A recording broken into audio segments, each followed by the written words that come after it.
So it takes a lot of courage to do that. Yeah. He feels almost guilty right now. I mean, who is this Scarlet White for? Myself. Yes, sir.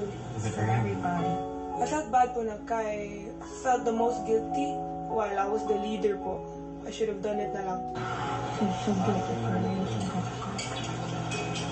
Si Jazz hindi nakatiis at nilapitan ng team housemates. Just give them time.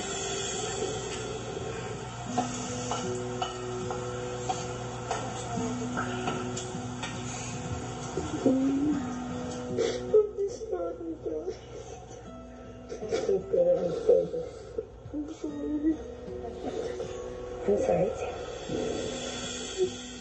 Nothing's gonna change, Kaya. Okay? I love you. I love you so much, Kaya. You'll always be my little sister. Tatalo man tayo at least patas tayong lumaban. Naiintindihan ko kung bakit sinabi ni Fen na pagod na ako. Pagod na daw siya maging nominado. Kaso hindi rin siya nag-isip eh. Sige naman, ikaw sarili din yung ginawa. Kaya nga, hindi rin siya talaga nag-isip eh. Sinindi na yung sarili niya sa amin. Hindi pa siya yung sarili niya sa mundo. Hindi natutulog yung batang to. Every day I speak, oh my gosh, I miss my phone so much. I'm so happy. Yeah, I want to know. We know underdog. We know it.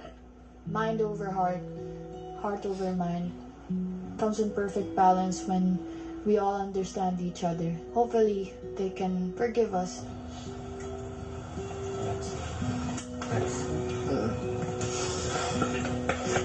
I really felt for them. I felt sorry for them. They're going to be the ones at stake, Kuya. Even though I was happy for my team and myself.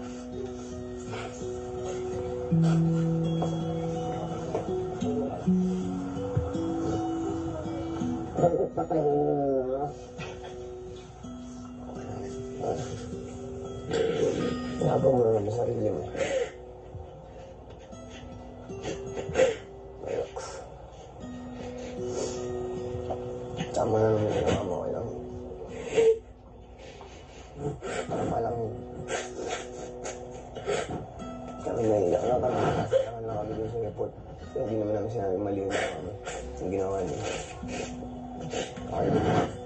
Umiyak. Pero masakit po talaga siya. Kasi we care for each other po. Maya-maya pa, tinipan na ni Kuya ang housemates para sa isang anunsyo. Para sa akin, mahalaga anuman ang inyong pinaglaban sa task na ito. Takes great courage to take action for whatever you are fighting for. Dahil sa natumba ang tore ng adults, ang weekly budget nyo sa susunod na linggo ay 50%. At dahil dito, na ang winning team ay ang teens. Congratulations!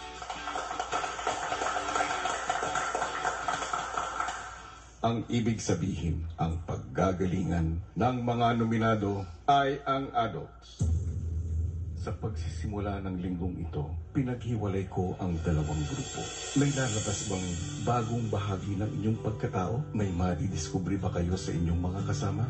O sa inyong mga sarili? Simple lang ang naging hamon.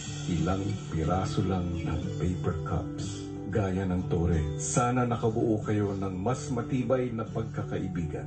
Kung mawasak man ang isang samahan, sana kaya pa rin gawan ng paraan na muli itong mabuo. Housemates, sa puntong ito, magpapatuloy ang pagkakaroon ng dalawang grupo hanggang sa itatakda kong panahon.